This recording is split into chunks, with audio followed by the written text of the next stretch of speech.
You have just finished blepharoplasty, or eyelid surgery with intravenous sedation. This video will review with you the proper care of the surgery sites, including what is expected in a normal post-operative course and what would be considered abnormal. Do not worry about forgetting some of this information, because before you leave today, you will be given written instructions and our contact information. Should you misplace this information sheet, the post-operative instructions can be found on our website, GuyetteSurgery.com. Occasionally, the effects of IV sedation will make you feel emotional. This feeling will wear off as the sedation medication is metabolized. Immediately after surgery, you will be given a cold pack to place over your eyes. This pack can be reused, and the cold will minimize the swelling and bruising that you experience. When you return home from surgery, sit in a recliner or on a couch with your head elevated and cold packs on your eyes, 20 minutes on and 20 minutes off. Crushed ice in a baggie or frozen peas can also be used. While cold packs are helpful for up to 36 hours after surgery, it is not necessary to stay up all night changing the packs. During the first week, it is best to keep your head elevated as much as possible. When sleeping, keep your head above the level of your heart, but you do not need to sleep upright.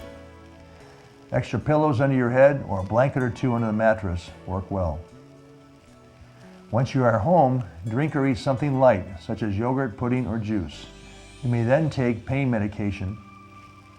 For those who are not allergic or taking blood thinning medication, the over-the-counter medication ibuprofen, also known as Advil or Motrin, works well as a primary pain reliever, as a significant pain is very unusual in eyelid surgery.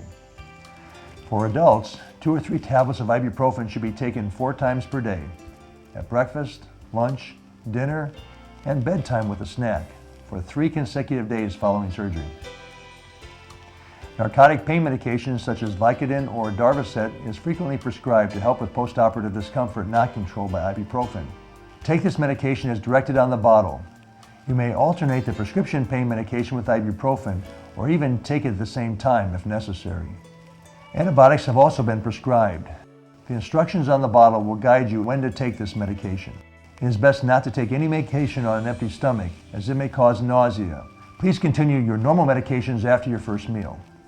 Remember, do not drive for 4 hours after taking prescription pain medication, and do not take other sedative medications or drink alcohol for 4 hours before or after taking narcotic pain medication. Nausea and vomiting are an unwelcome and rare occurrence after any surgery with IV sedation. The main cause of nausea is taking narcotic pain tablets, especially on an empty stomach. The chance of post-operative nausea can be minimized by taking narcotic pain medication only if needed, and then only when you have something in your stomach. If nausea persists over 24 hours or vomiting occurs more than 3 times, call our office. Begin cleaning the eyelid incisions the night of surgery. Dab the incisions and stitches gently with a Q-tip soaked in 3% hydrogen peroxide to remove any dry blood. Be careful not to get any in your eye.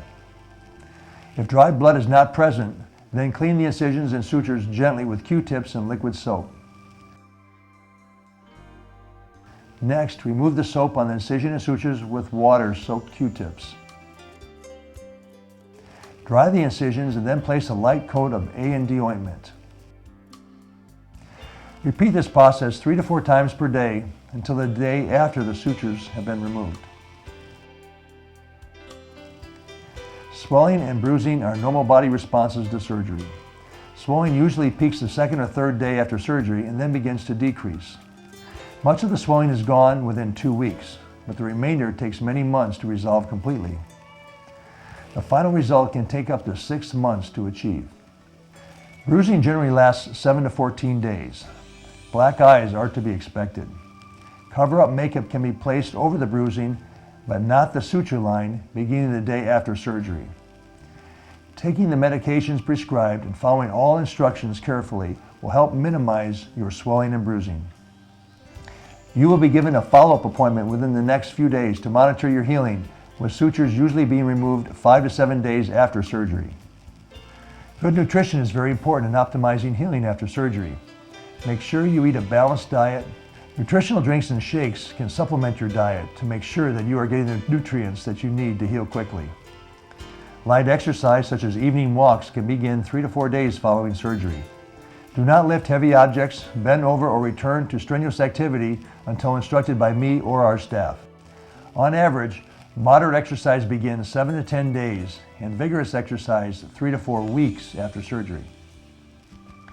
Because of postoperative swelling, it is very common that the eyelids do not immediately close completely after surgery, especially when sleeping. This can cause the cornea of the eye to dry. The resulting swelling of the cornea makes your vision blurry. To combat this, make sure that you have Refresh eye drops and Refresh PM ointment available to use daily. 1 or 2 drops of Refresh should be placed in each eye 6 to 8 times per day, and Refresh PM ointment just before sleeping. The ointment will protect the cornea for many hours while you sleep, but it will also make your vision blurry. Other comparable brands may be used. Check with your pharmacist if you have any questions about the different options. Infection after eyelid surgery is extremely uncommon, but if you develop a fever of over 101 degrees, have progressive swelling after 3 days, or note pussy drainage, contact our office immediately for examination. Once you are home and have a question about how to care for the surgery site, refer to the written instructions that you will be given today. If you misplace these instructions, you can review them on our website, GuyetteSurgery.com. If after reviewing these instructions you still have a question or concern, please call our office. If it is after hours, you'll be given the instructions on how to contact me or the doctor on call. On behalf of the entire staff, I want to thank you for choosing us for your facial cosmetic surgery. Our goal at the Guyette Facial and Oral Surgery Center is to consistently provide the best, safest, and most advanced facial and oral surgical treatment to those patients who entrust their care to us. Should you have suggestions on how we might improve our service, please let us know. If we can be of further assistance to you, your family, or friends, please give us a call.